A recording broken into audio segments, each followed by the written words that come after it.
Oke, sebelumnya boleh dong Kak dikenalin nama, kemudian dari organisasi mana dan jabatannya sebagai apa? Oke, perkenalkan saya Muhammad Akmaluddin. Sebelumnya ingin memperkenalkan diri ya, saya sendiri Ahmad Irfan. Aku Bella Ayu. Perkenalkan, nama saya Muhammad Miftah Ridwan. Halo semuanya, perkenalkan nama saya Muhammad Qadir. Saya mahasiswa Teknologi Pangan Angkatan 2021. Alhamdulillah tahun ini saya sendiri yang diamanahin jadi ketua umum di himpunan jurusan HMJ di Himpunan Mahasiswa Teknologi Pangan itu sendiri. Saya dari Pendidikan Vokasional Teknik Mesin Angkatan 2022. Dan saat ini saya bagian dari BEM FK Untirta dan alhamdulillah diamanahkan menjadi ketua umum. Saya dari jurusan Manajemen, Fakultas Ekonomi dan Bisnis. Saya mengikuti salah satu organisasi internal kampus yaitu UKM, di mana yang saya ikuti ini adalah UKM Pandawa Untirta. Dari organisasi Sekolah Mahasiswa Progresif, jabatan aku jadi sekretaris umum. Tujuan dari kaderisasi dari organisasi itu sendiri apa sih Kak? Tujuan kaderisasi pasti ingin mempersiapkan calon anggotanya kepada masa depan yang baik, yang memiliki calonnya seperti yang berkualitas tinggi dan berkompeten dalam bidangnya, meliputi kayak pendidikan dan keterampilan khusus. Dengan adanya kaderisasi kita pasti memiliki inovasi yang baru, perspektif yang baru. Dan adanya kaderisasi yaitu untuk menciptakan dan meningkatkan kader-kader yang bermutu dan bisa diajak kerjasama. Menurut saya tujuan kaderisasi itu ya mempersiapkan regenerasi. Kalau misalnya berbicara tentang tujuan ya, kita coba ulik dari kata dasarnya dulu, di mana di situ ada kata kader, di mana kita di situ akan membimbing orang-orang, terkhususnya mahasiswa baru. Terus juga kalau berbicara tentang kaderisasi, artinya itu kita punya kegiatan untuk membimbing kadernya itu. Artinya kita akan membimbing kader-kader sesuai dengan kebudayaan yang ada, sesuai dengan struktural yang ada. Tentunya juga kita membutuhkan regenerasi dan kita coba buat mempersiapkan mereka untuk siap di dunia mahasiswa atau di dunia perkuliahan. Bang ini kan nggak ikut organisasi ya. Nah, kenapa Bang ini memilih untuk tidak ikut di organisasi? Saya karena nggak ikut organisasi itu lebih mau mengembangkan diri dari rumah gitu, daripada harus di luar dibentak-bentak gitu. Sebelumnya aku mau jelasin dulu kali ya, Sempro itu bentuknya gimana gitu. Maksudnya Sempro ini kan merupakan bentuknya perjuangan, badan perjuangan yang membutuhkan namanya kaderisasi. Nah, kalau di kaderisasi dari dari Sempro sendiri ini kita berjuang secara pikiran maupun juga berjuang secara fisik. Nah, berjuang pikiran sama fisik ini ya nggak bisa bergerak secara sendiri gitu. Maksudnya kayak ya udah nggak ada arah tanpa tujuan, tapi itu harus dibekelin. Karena kalau misalnya kita mikir, belajar, ngomong cepos, abis itu kita juga sama-sama sering aksi tapi kita nggak belajar dasarnya dulu, ya sama aja kayak angin, nggak sadar ini. Dan kita dibekelin ini pakai teori dan praktik. Nah, dengan teori dan praktik ini Sempro ini menghindari, maksudnya bikin hal-hal yang subjektivisme atau kayak dogmatisme dan empirisme segala macam itu terhindarin kayak gitu. Nah, sebelumnya juga Sempro sendiri ini dari orang-orang di Sempro ini belajar untuk kita ngedepanin sikap namanya kritik otokritik. Nah, dengan kritik otokritik ini kita buat belajar kita nggak anti massa atau sombong, karena perjuangan ini nggak bisa yang namanya sendiri-sendiri aja. Kalau mereka sendiri-sendiri aja ya sama aja bohong, makanya kita perlu bareng-bareng. Itu sih Kak. Pertanyaan selanjutnya, di setiap organisasi itu kan pasti ada yang namanya kaderisasi, dan dalam kaderisasi itu pasti ada sesi pendisiplinan dengan cara bermacam-macam. Salah satunya dengan dibentak-bentak, dengan dibentak-bentak itu dengan berbagai alasan ya. Ada yang tanpa alasan juga gitu. Kita tahu itu cara yang kuno, menurut Kakak itu masih layak nggak untuk dilakukan sekarang? Wah, itu kayak gitu ya. Itu udah benar-benar gak layak banget ya untuk zaman 2023 zaman 2023 sekarang gitu. Kalau dari kami menyesuaikan alur kaderisasinya itu ya dengan perkembangan zaman juga gitu. Jadi ya kami menyesuaikan gitu kira-kira bagaimana kurikulum yang pas biar nantinya mempersiapkan mereka untuk menjadi regenerasi yang baik juga gitu, dan juga ya bisa mempersiapkan mereka untuk melanjutkan organisasi itu juga dan untuk berkembang juga. Jadi sebenarnya kalau terkait yang sistem kaderisasi yang sebelumnya itu ya kita ambil yang baiknya aja, dan kalau memang sudah dirasa tidak relevan ya kita perbaharui gitu pastinya. Layaknya tidak, tergantung kepada unit organisasi masing-masing ingin menumbuhkan bibit kepemimpinan yang seperti apa. Karena di masa sekarang untuk konsep tersebut sudah tidak lagi zaman, karena masa milenial sekarang ini memiliki kebutuhan dan pendekatan yang khusus ya terhadap kaderisasi. Maka perlu banget adopsi pendekatan individual yang mendekatkan kepada keunikan setiap individual untuk organisasi yang masa depan. Kalau misalnya kita mau menghilangkan budaya tersebut gitu ya, barangkali mah kita juga masih membutuhkan budaya tersebut. Cuman kita harus gimana caranya bisa memodifikasi budaya tersebut. Orang kita kan juga, kalau misalnya kita tahu ya di struktur 1 tahun Tirta kalau nggak salah itu unit terkecilnya itu ada di fakultas, yang dimana kita bisa ospek cuma ada di fakultas, kita bisa perkenalan di fakultas. Sementara kalau di fakultas saya terutama di teknologi pangan kita hanya mendapatkan kegiatan keakraban, tapi di peraturan fakultasnya tetap terancang agenda kaderisasi. Maka dari itu kita coba untuk mengakrabkan mereka untuk apa? Supaya mereka juga bisa akrab walaupun mental mereka terbentuk. Barangkali mah kalau misalnya teman-teman tahu gitu ya, atau teman-teman bayangin gimana caranya supaya mental terbentuk, barangkali teman-teman pernah ngerasain nggak sih susah bareng, kita mau-maukan bareng, kitanya jadi nyatu. Nah di situ sih tanggapannya. Tapi kalau emang misalnya pertanyaannya apakah komisi disiplin ini masih harus ada, tentu masih harus ada, tapi kan persentase dan temanya harus disesuaikan. Menurut saya tuh nggak relevan ya, karena dari perkembangan teknologi dan juga semakin berkembangnya zaman, otak yang maba-mabanya itu berkembang gitu ya. Jadi kayak kuno aja gitu, ngapain dibentak-bentak, karena maba tuh kan dari awal kebentuk nih. Kalau seandainya kita dibentak-bentak dari awal maba dibentak-bentak, ujung-ujungnya nanti dia akan kedepannya akan balas dendam lagi gitu. Buat selanjutnya itu kan nggak relevan sekali gitu untuk perkembangan zaman sekarang. Kakak ini kan berorganisasi. Menurut kakak apa keuntungan yang kakak dapat ketika berorganisasi? Kalau saya jawab secara general, yang pertama pasti keuntungan di soft skill, relasi dan lain-lain, mungkin kegiatan yang nggak kita dapat di organisasi mungkin ya. Tapi kalau untuk saya sendiri, terutamanya saya mendapatkan, pertama saya bisa ngehargain waktu banget gitu. Maksudnya kalau kita udah berorganisasi, ternyata waktu kita panjang banget, kita banyak buang-buang waktu. Terus selanjutnya juga di organisasi kita bisa menyuarakan gitu. Kalau saya nangkapnya mah organisasi bukan cuma sekedar keprofesian atau cuma sekedar menjalankan program kerja. Cuman di sini kita sebagai mahasiswa, gimana caranya kita bisa mengkritiki, gimana caranya kita bisa mempertanyakan segala kebijakan yang bisa dibilang tidak sesuai dengan keinginan mahasiswa yang dikeluarkan oleh kampus itu sendiri. Kalau dari aku sendiri, pertama kita berjuang hari ini kan maksudnya kita masuk organisasi dengan kondisi yang orientasi perjuangan, itu pasti berlandaskan alasan karena keresahan. Nah, dengan keresahan itu, kalau misalnya tadi aku bilang kita keresahan, terus kita nggak tahu nih mau kemana, nggak bisa namanya ya udah kita biarin aja. Karena kita perlu namanya kumpulan yang masih orientasi. Oh, kita harus melawan ini. Nah, itu dengan namanya organisasi. Itu pertama. Kedua, dapat sih soft skill, hard skill. Aku bisa public speaking, aku bisa nulis, investigasi, analisis, sama advokasi. Itu sih Kak aku dapat dari Sempro. Sebenarnya kalau keuntungannya itu bagi saya organisasi itu adalah tempat belajar gitu.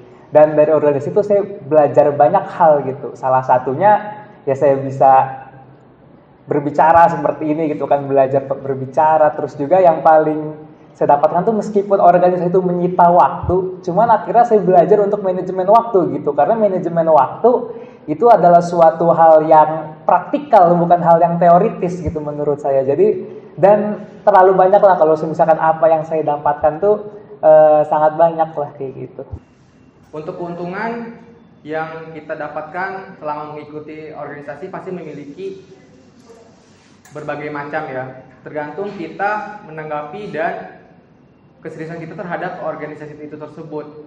Yang pertama, kita mendapatkan relasi dan koneksi yang banyak.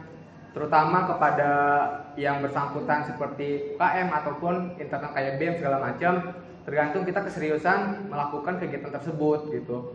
Terus juga keterampilan yang kita dapatkan, keterampilan tersebut seperti komunikasi yang baik, terus negosiasi dan lain sebagainya itu sangat kita dapatkan ketika kita mengikuti organisasi internal maupun eksternal. Jadi ya kami memilih untuk tidak ikut organisasi dan beranggapan bahwa itu yang masih budaya sudah sesuai ya. Nah, apakah ikut organisasi, keuntungan apa nih yang abang dapatkan ketika tidak ikut organisasi? Oke, keuntungan saya satu, terbebas dari tekanan yang dibilang kating-kating itu ya, terbebas dari tekanan itu, dan juga saya lebih dekat dari keluarga gitu. Quality time keluarga itu lebih banyak ketimbang harus ikut organisasi yang kalau rapat itu sampai malam itu menurut saya buat apa gitu. Menurut kakak, ada nggak hal yang perlu dirubah dalam suatu budaya organisasi dalam rangka mengharumkan nama organisasi tersebut dan menarik lebih banyak lagi mahasiswa untuk masuk? Menurut saya mungkin bisa dihilangkan budaya organisasi yang kaku begitu ya, kaku yang apa namanya, kayak misalnya kumpul tuh cuman kayak membahas ketika kumpul tuh cuman kayak ngebahas pekerjaan dan yang ngomong tuh pasti cuman seseorang yang paling kuat di forum aja gitu. Tapi menurut saya ya lebih kayak lebih cair dan juga dipersilahkan untuk semuanya untuk berbicara seperti hal seperti itu. Jadi kayak orang juga nggak mikir organisasi itu terlalu kaku gitu, akhirnya ya bisa lebih tertarik lah gitu. Banyak. Yang pertama mah yang harus dirubah mah soal pemimpinan dari atas ke bawah. Maksudnya sekarang jadi pemimpin nggak bisa cuma nyuruh-nyuruh doang. Selanjutnya juga kan yang namanya organisasi pasti nggak jauh dari senior lah ya. Maksudnya dibilang kita nggak butuh, kita pasti butuh mereka. Yang tahu cita-cita dasar organisasi pasti orang-orang yang udah pernah ngejabat di organisasi tersebut. Kita harus coba cari peta-peta kekurangan yang ada di mana, jadi kita harus berhubungan terus sama senior.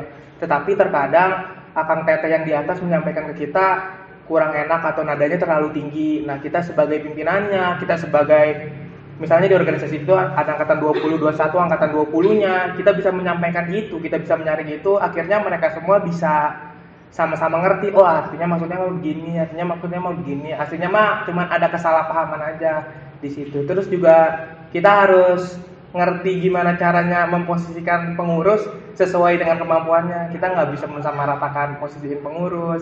Kita juga harus tahu lah, oh ternyata pengurus ini nggak suka nongkrong, pengurus ini terlalu buku. Menurut saya itu sebuah hal yang menarik yang menjadi seni, dan sampai sekarang juga saya masih coba cari formulasi yang sesuai aja buat hal itu.